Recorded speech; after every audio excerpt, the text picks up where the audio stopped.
Deuxième œil international Toyebi Nanyango abungi bulu yeke Esekisaka biso etangisaka biso Esala mingi mpona baimboka e Le journal social mpona peuple Makambo na biso akotaka yango Amemi na bakonzi solution pe ye Molobe ya biso pati mwamba e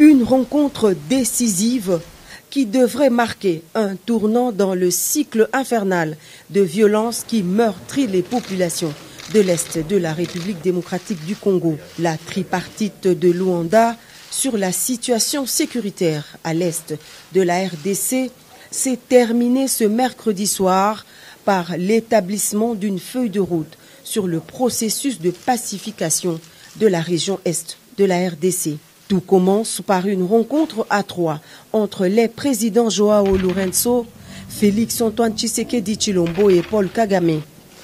Pas de communiqué final, mais un point de presse commun des trois présidents et une volonté commune affichée de faire baisser la tension entre les deux voisins. L'objectif central étant de restaurer la confiance perdue entre Kinshasa et Kigali par l'instauration d'un dialogue et d'une concertation permanente établie sous l'égide de la CIRGL et du processus de Nairobi dans le cadre de la communauté d'Afrique de l'Est. Concrètement, cela se fera graduellement via l'application de la feuille de route qui permettra au final, si chacun respecte vraiment ses engagements, de réchauffer les relations politiques, diplomatiques et économiques entre le Rwanda et la République démocratique du Congo. Ce que je peux dire à propos du contenu de la réunion de ce jour est que de part et d'autre, il y a eu en tout cas l'intention manifeste d'avancer et de mettre fin à cette crise. Comme l'a dit le président Lourenço, il s'agit de rétablir la confiance entre nos deux pays et surtout nos deux peuples. Une confiance qui a malheureusement été rompue alors que, à mon sens, tout allait bien dans la voie de la normalisation entre nos deux pays.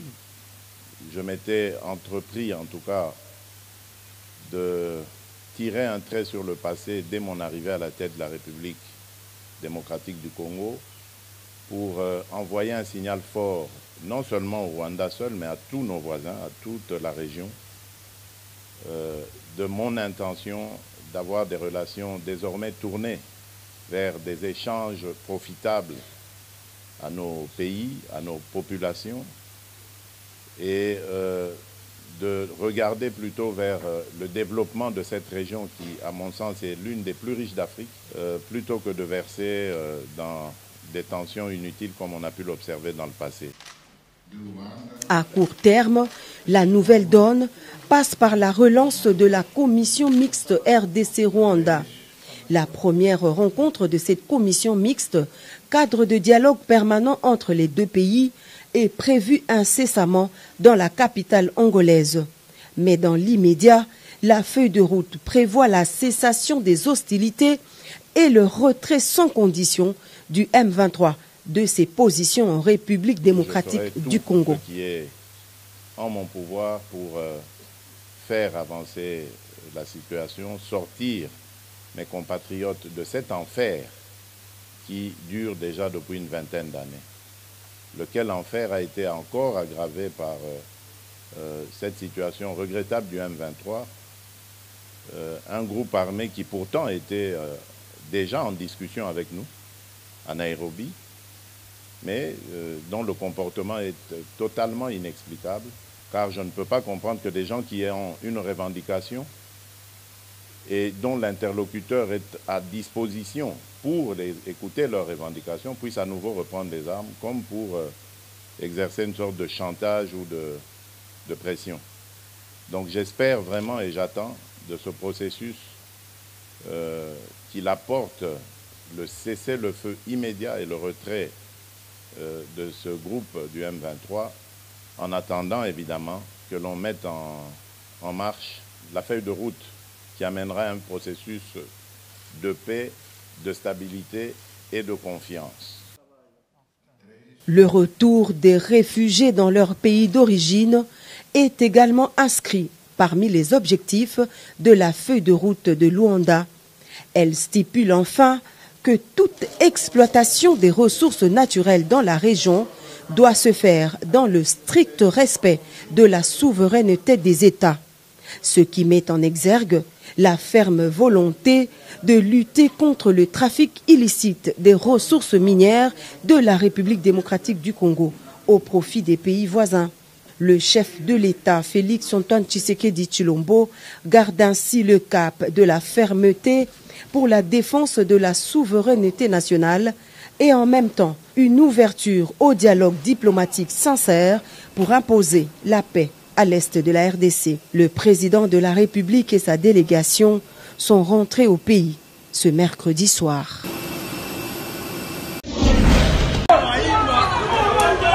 Noko, événement moko ya pasi pe ya mawa esalami awa na Sandwe na commune ya Kalamu, précisément la quartier Matonge. Nini ndako bazo komona boye eziki epeli moto selon mes informations sur terrain zeliko population ya kotoyo babetaka recho ya courant kara bakoma na bango kosalelaka basogaz kasi babike basogaz ezalaka so bosaleli yango il faut ozalaka veille ya kokanga yango mpo yango elingaka chaleur te kasi oyebi te oyo basalelaki awa babosalaki kokanga yango eto gaz wana epela moto nde bozali komona boye botala ndako oyo bapetre biloko nyonso eziki kaka bozali komona bilili kasi ya pasi ezali ko basaper pompier bayaka toujours na retard babenga bango baya kobimela bato wana na 19h na pasi mpe mawa mosala bayaki kosala basali yango te bokani batémoin événement bakomunikaki. Désespoir na Congo yaka toujours na retard tala ndako kolo na ngwaza na voyage na bana bana voyage mais bana quartier to meki esimbi te tango ezala mukie tozo comprendre soki courant ou bien réchaud gaz mais pour na ngeza courant comment ezna réchaud gaz te sa courant ba to kata courant kala te moto ndongo mo laisser flammer bo mais te ba mort ba sa te ba koki ko za moko te fa tia yango toute la commune a tie sandi toute la commune il faut tie sandi pour ça la rapidité so ezala ki na commune na biso Kalam to bengi mais c'est comment kinda ko epela boete musala malamu te boye musala malamu te biso toza pe to ibi numéro ya batu ya ni te ya tuta kufi bo kolo lupango azana avoya chaque Nigeria azana Nigeria to bala tacho ngolo bazo sala to ba bukini ba uboka ba mai na yona te mai Suisse kuma moto to ibi bete za de lo kopsu mo eto matetage to personne qui na se to ko to bwaka ayo epesi pasi elenga kosakana te kasi koyebisa kaka le premier citoyen vi province Kinshasa papa Tchatchilingo Bilambaka elongo na service basaper pompier botia politique moko ya kotia ba maison na bino ba commune nyonso pour que atandaku esiki na ngaba olie bobenga basaper pompier ya Gombe bakoya na retard kaka basaper pompier ya ngaba bakoyamba moko rapidement kuma moto pour que population ba petre biloko na bango te oyo epesi mawa ndenge kosakana te pardon pour que ça me sane bino ils aiment belle ndenge kosakana te musala malamu te boye musala malamu te Cybercafé Jafar de l'autre Sabino et que ba résultat DV ici et bimi le kola ba résultat DV za déjà akobima ngoto sengi na bino mutu nyonso oya betaki DV na Cybercafé Jafar ba cyber na biso za polele boya na ba accusé de réception na bino pour que tout sunga bino to banda ko vérifier yango déjà. Après avoir ko vérifier ba oyo ba kozwa chance ya ko gagner Cybercafé Jafar réseau bengisa bino na lombango yo muto beta ki devait o gagner yaka na Cybercafé Jafar okuta na ngamoko monsieur Jafar pour na ko sunga bino na ba démarche nyonso enfin que muto ozwa visa na yo sans problème. O beta ki devait yo moko célibataire ou bien en famille yaka comme na Cybercafé Jafar de préparer dossier na yo jusqu'à ce que ozwa visa na yo. Ba cyber na biso eza ouvert tous les jours. Pour la bandeko oyo babeta ki deve na Cybercafé Jafar, boza na besoin de prise en charge et toza wana pona ko sunga bino lokola to sunga pe bato mosusu to ko sunga bino ko banana Kinshasa tina kati ya États-Unis. Wana nde Cybercafé Jafar to sunga ka bandeko oyo bazobeta deve na Cybercafé Jafar oyo ba gagner Sunga pour la prise en charge pour que vous kende États-Unis. Pour la adresse Nabiso Cybercafé Jafar to changera tête toujours place au Boyebi au Kutabiso na bon marché au to Kangamina Robank au Kutabiso le sous na Massina na quartier 1 place Oyo en face à Eucalyptus côté restaurant DFC Zali toza le sous na Victoire na rond-point Victoire to Kangamina supermarché Galaxy et sans oublier aussi na Kitambo bana Kitambo magasin to Kangamina shop Vodacom place au Cybercafé Jafar Ezali et pour la bana Brazzaville tozali bongo en diagonale il y a mairie à Mongali bokokuta Cybercafé Jafar. Ah merci Yabouinde bana nyoso bazakuringa à la prochaine.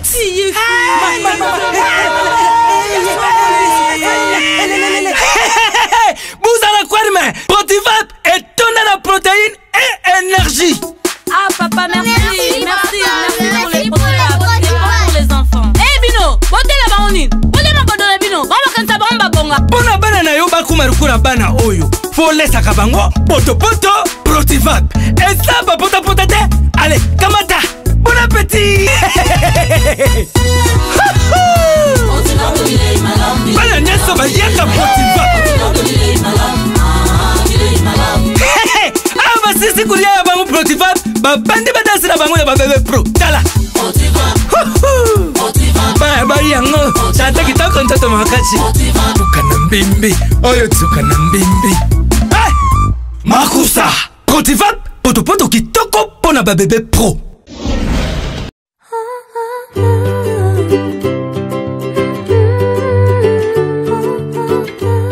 Noko na ngai otamboli par-ci par-là na ba hôpitaux ebele pona koluka solution ya misu na yo tala solution yango yo eye liboso ya porte na yo optique solidaire dana oyo ba memeli bino ba docteur Vesper na oyo etali opération ya misu awa ya soko koti bazali kosala ba opération lokola cataracte glaucome amélioration des traitements opération chirurgicale facon laser tala soki okoti awa na optique solidaire dana yaya nimela ngai bakoyamba yo kitoko bako-oriente yo na ba-examen oyo esengi mpo na misu na yo mpe bamama nyonso na bapapa oyo bozali komona bayaki awa bazwi solution boyoka ndenge bakomunike boye mpe honorable ndeko leser oyo ayaki consultation ye mpe akomunike boye soki nga moko nayaki oyebi ezalaka na bato généralement bazoriente bato me baza na confiance na bato wana te nga moko nayaki parce que naza na confiance na solidaire optique napesaka témoignage moko miso na nga batalanga yango 2 fois aux États-Unis même prescription ya lunette oyo basalela ngai na oyo solidaire ayaki kopesa ngai ya une grande différence. C'est comme ça qu'ils estimaient que ça ne servait à rien ya kokende koluka plus loin au kozwa pembe parce que pas seulement que j'encourage bakolo solidaire monsieur Michel entre autres parce que akeko memela biso bato balukelaka visa balukelaka séjour amemeli biso yango awa c'est vraiment une facilité et je suis très content. Il y a intervention les kaki ndenge nazomona évolution awa nayaki contrôle le pansement basalaki ngalobi na ye pansement mais je trouve que ça va bien natamboli vraiment mingi mpona solution ya misu taba opéré ngai yo taba longoli ngai bande Dieu est témoin. Namoni vraiment les sous namoni donc. Avoir des solutions. On a fait l'opération. Tellement que j'avais peur, je suis attendue, je croyais que ça sera comment ça va se passer. Mais dans moins de quelques minutes, on a terminé. Et sans douleur, sans quoi. Vraiment que Dieu bénisse les intervenants et le médecin en question. Le docteur Ali m'a dit que ça s'était très bien passé. Présentement là, on vient de m'enlever les pansements. Les résultats finaux, c'est dans 10-15 jours. Je suis en train de voir.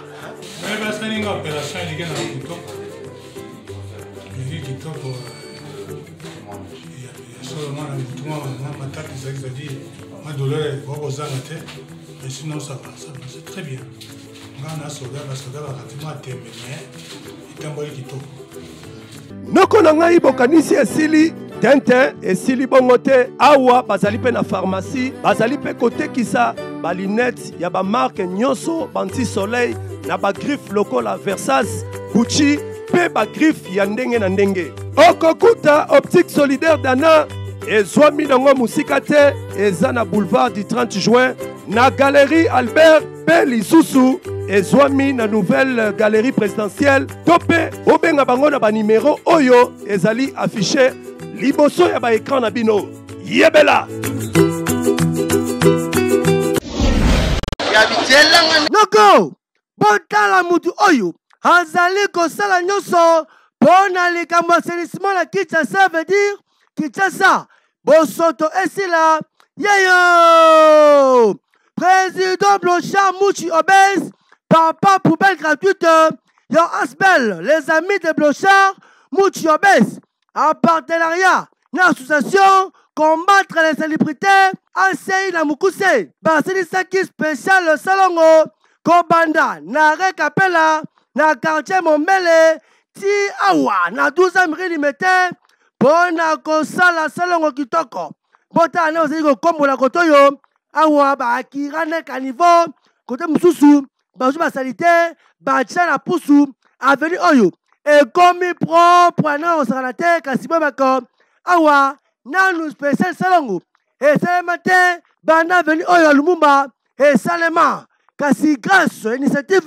papa poubelle gratuite babete yango dada esengo wana mpoka na population bakomunikaki apana sepeli na mosala bokosala po balabala elekakisa mpe mingi mpe matekasi ya kotonda lokola bazwi tradition batika te bakontinue na mosala ke Blanchard Mouche na idée oyo azwi na initiative oyo azwi ya kozwa vraiment bagene batia soin puisque na mboka na biso tolobaka bayidaka l'état te mais nga na kolobaka Blanchard Mouche il faut botika ye aider l'état mpo na nga kutu l'état nde il faut azwa ye apese makoti mpo baide oyo aza nango soki bato mosusu baza nango vraiment bato ya volonté bato ya bolingo lokola ye na mbongo na ye ya pasi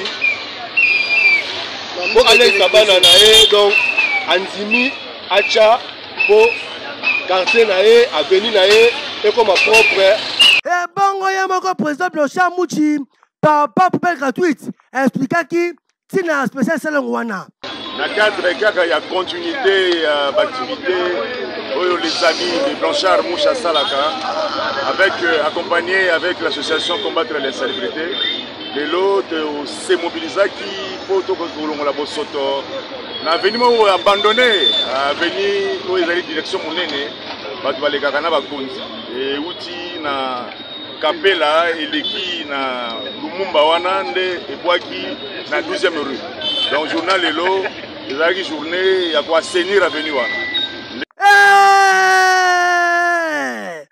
oyo président Blanchard Mouche obèse papa poubelle gratuite asali na aveni Mombele ata nzambe asepeli nango makasi mpe population balobi moka koswa umela nango papa mpo na bainitiative ya boye poso idée hein tout le monde c'est Blanchard Mouche papa poubelle gratuite eyokani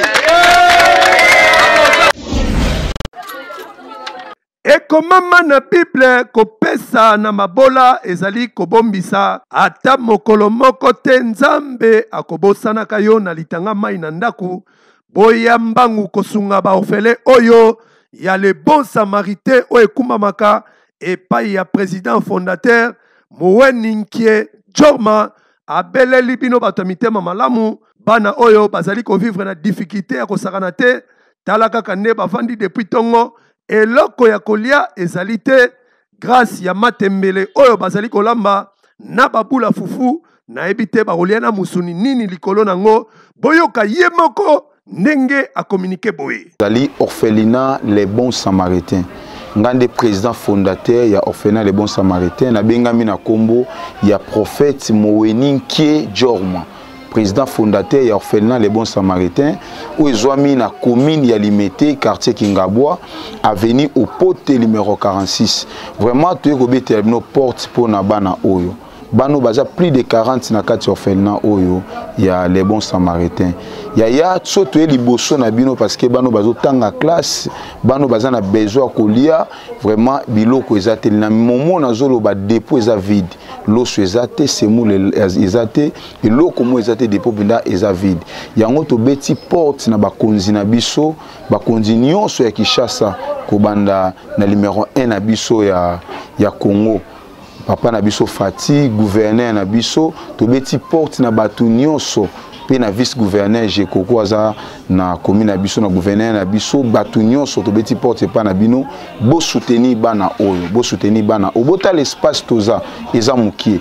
Pour na bano le pango ezokoka esute to ana besoin ya place musu pour bano bakende pour to jouer la bano place esenga soutien na bino yango to sengi na bino loboko moko na moko ekoede bana okoba na kotiela bano provision na kopesa ta bano place munene ya kovanda Nzambe akozanga te kopambola yo yaka ko soutenir bana oba mama ya mitema malamu baze belé na mboka olokwa mama Denise mama Olive ba mama wana to beteli bino porte bosunga bana oyo pena babi sezana ba pasteur ou ba mataka wana au mona balati gilet lokola ngabwe ba komi orphelinat les bons samaritains bazo kabola ba carte bazo pesa boya vraiment ko soutenir bana oyo yana ngai olinko mona orphelinat les bons samaritains ezwami musika te ezali na quartier Nzadi na commune ya Limete précisément na avenue au pote numéro 46 soki oyewana référence Kingabwa.show tope bobenga bango na ba numéro oyo ezali affiché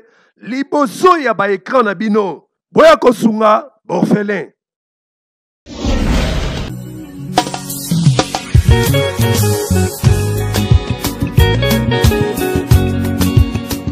Agence de voyage Innovation Travel, il y a les DG valables grâce Ilunga après avoir couru à Schengen à Memeli Bilobana Matadi, concours de bourse d'études internationales, Oyo et Kosalema, dimanche le 31 juillet, frais de participation et ça na $5, Yapamba. Noko nangai, osa étudiant finaliste Tosi Sakala, dans ba pays Oyo, Okoki Kokeneko Tanga na facilité, et Sali Loko la Turquie, Tunisie, Chypre, France, Biélorussie, Canada, Acheli Binowana, Soki o gagné, Osa Mobimba, Otuningai, Bisika Oyo, concours de bourse d'études de Kosalema, et Kosalema, na salle de fête Victoria, na avenue Bilaumba, numéro 5, na quartier Kikanda, na commune Matadi, topé, référence Zali Sotraco, na Congo central, Otuningai pe bureau na bango, et Zali Musikate,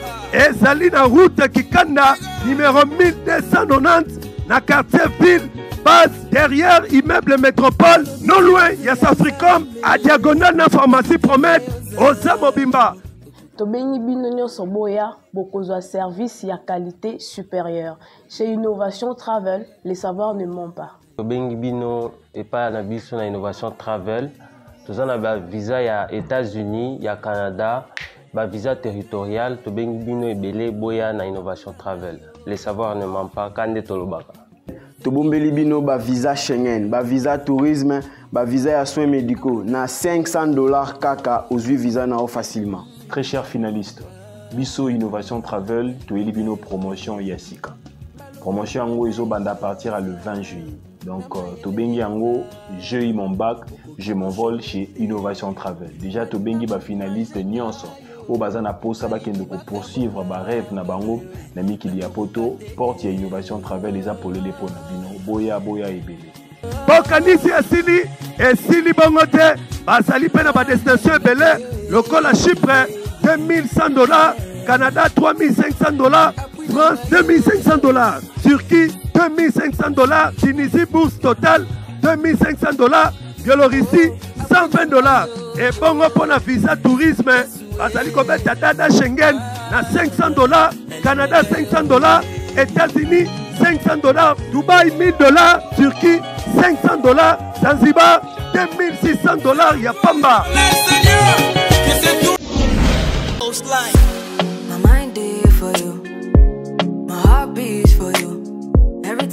Noko poto ekiti na Kinshasa grâce ya mwana mboka Muzembo oyo ayoka kimbela ya mokonza mboka pona koya kopesa bakongole misala yaya awa na imprimerie Pointe Africa soko koti bakoyamba yo kitoko réception evanda awa bazali kosala impression na passeport nyonso kobanda na tasse, t-shirt, casquette, chemise yako kamwa ezali ke awa ba prix ezali na se ya kosakana te depuis bimprimerie banda awa nde baye kosukisa makambo ba prix okokuta impression ya bâche 1 mètre carré na $8.5 ya pamba ndeko na ngai ya Congo ozala pasteur to pe évangéliste pona oyo etali séminaire campagne d'évangélisation na bino yaka awa na imprimerie Pointe Africa bakosalela yo impression na basiport nyonso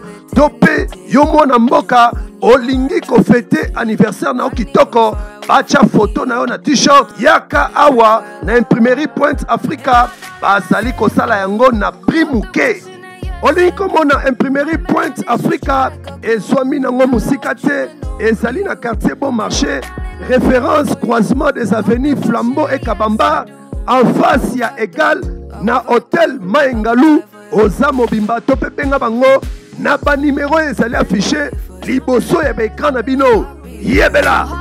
Every time when I think of you, I don't know. And it goes like my mind there for you. Étudiante finaliste topé osili sakala olingi okende ko continuer ba étude na yo na étranger topé okende na Canada dans la occasion yangoyo World Business Agency elongo na fondation Kapika Forever bapesi bino occasion oyo à travers bourse d'études Canada oyo ekobanda le 24 juillet 2022 na 12h juste awa na lycée technique Matonge na commune ya Kalamu bondi melangai ke soki o gagné World Business Agency elongo na fondation Kapika Forever bakozwa yo en charge kobanda na billet passeport na démarche ofele otuni ngai droit de participation ezali combien ezali kaka na $10 ya pamba mpona bino ba ancien diplômé na bafinaliste boya ebele opportunité yango epesameli bino babourse toza na plus de 500 bourses toza disponible babiro na biso eza ouvert de 9h à 16h chaque jour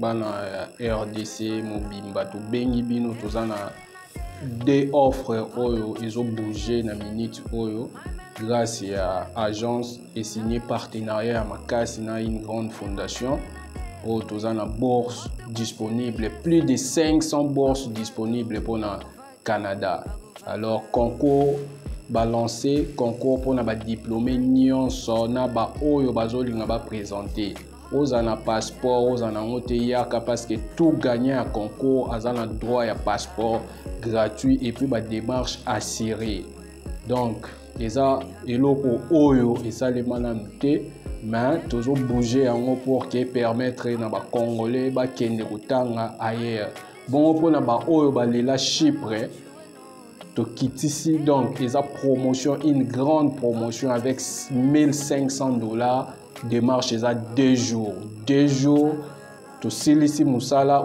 et puis vous préparez voyage na yo OK. Yango eza des offres auto lancer on a minute oyo pour na osepelisa bana ya Congo Mobimba et puis Nabana Kinshasa. Yanangai World Business Agency, ezali compétente sérieuse, bazali ko assurer ba Congolais na ba meilleur service, ya ba voyage, ya ba différentes destinations, local à Chypre d'ici, ba yango na $1,500 ya pamba, et bongo pour la bino ba oyo, bolingi ko kende ko sala na Canada, ba voyage ezali kaka na $110 ya pamba, ba ko banda yo démarche ti okokoma na Canada, o sali musala kitoko, olingi komona World Business Agency, Swapik na papier koma, bazali na boulevard du 30 juin, na nouvelle galerie présidentielle, na 26e local, topé, okomona bango na Fikine, na deuxième porte, na bâtiment additif, au Mobimba, bobenga bango, na ba numéro ezali affiché, liboso ya écran na bino, yebela. World Business Agency, pour na voyage à Canada, ba visa assuré. Doutora do Produção.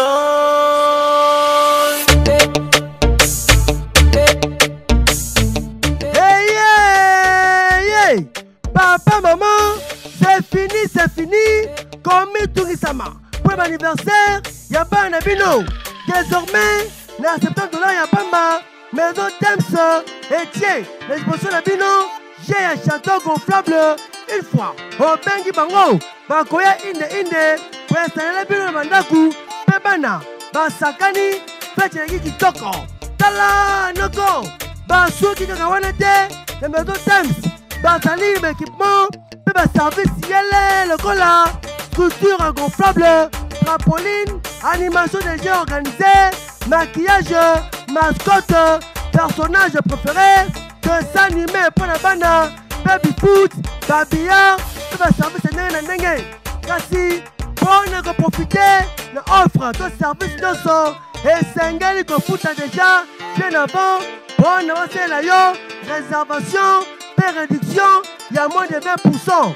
Basou qui te wanate, awa, na maison Thames, bazali pe, kolwese, équipement, pour le divertissement, il y a bana, la maison Thames, bazali koyamba, ba particulier, ba société, pour le savourer, papa maman ya vie. Boko joie, maison Thames, musique de awa, l'avenue Cheumba, numéro 6106, en face et entrée, et lycée d'Ortel Cheumba, la commune à Gombe. Bazali Pe, la ville de Lumbashi, la Kolwezi, Pe Manyama, Topé, Bomber Bokaka, le nom est affiché, le grand labino. Ah, Times, le divertissement est à votre portée. Pose-moi idée, hein. Jamais dans la bande pour que Bolinga Kanini, Boulou Yake, Awa, tout les millions Boulanga.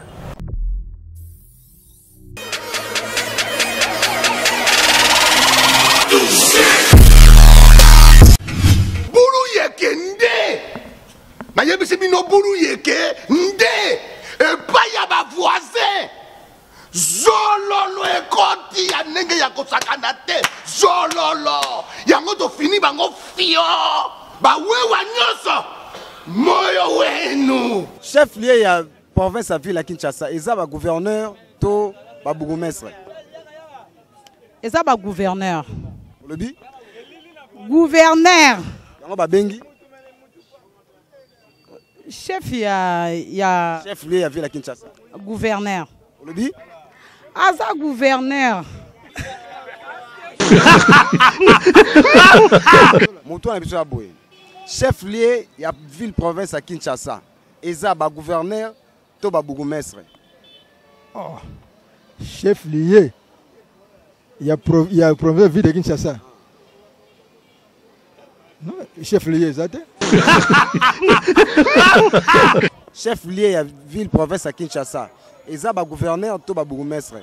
Eza ba gouverneur. Gouverneur. Lobi gouverneur. Yango ba bengi gouverneur. Chef lié ya ville province ya Kinshasa ezali ba gouverneur to ba bourgmestre. Eza ba bourgmestre te ba gouverneur te. Et alors à ville à Kinshasa. Chef lié à ville province à Kinshasa, ils ont un gouverneur ou un bourgmestre. Ah, chef lié à ville province à Kinshasa. Kinshasa est la capitale, les ana chef lié de. Kinshasa est la capitale. Et un chef lié. Et un chef lié. Chef lié à ville province à Kinshasa. Et ça gouverneur to ba bourgmestre. Bon, pour ngai na maele ngai na suika wana chef li ya province à Kinshasa ekozala bourgmestre. Lobi? Ekozala bourgmestre. Yango ba bengi chef li. Maman Marie Motuna na biso za boye. Chef lié à ville province à Kinshasa. Et ça ba bourgmestre to ba gouverneur. Chef lié ya nini? Chef lié à ville province à Kinshasa. Chef lié à province à ville à Kinshasa. Et ça ba bourgmestre ou bien et ça banane. Et ça ndeki Kinshasa. Chef lié à ville à Kinshasa. Et ça ba bourgmestre to ba gouverneur. Chef lié à ville à Kinshasa. Et ça Kinshasa est un homme koji. Olobi? Kinshasa est un homme chef lié à Kinshasa, c'est bourgmestre et gouverneur pété. Kinshasa est un homme chef lié à la ville à Kinshasa. Chef lié à Kinshasa, il y a ville province à Kinshasa. Et ça, bourgmestre to gouverneur. C'est ça bourgmestre. Chef lié à ville à Kinshasa, c'est ça bourgmestre. Et ça province. Pardon? Kinshasa, c'est ça province. Chef lié à ville province à Kinshasa. Et ça, bourgmestre to et ça gouverneur. Et ça gouverneur, c'est ça bourgmestre. Et ça ville. Chef lié à province, à ville province à Kinshasa. Et ça gouverneur to ba bourgmestre. C'est ça gouverneur. On le dit? Gouverneur. Chef lié à ville province à Kinshasa. Et ça gouverneur to ba bourgmestre. Chef lié à province à ville à Kinshasa, et ça gouverneur était ba bourgmestre pété. Ça Monsieur Gentini Ngobilande, chef lié à ville à province de Kinshasa. Il va bien y avoir un chef lié. On le dit? Monsieur Gentini Ngobila, il y a un chef lié à province de ville à Kinshasa.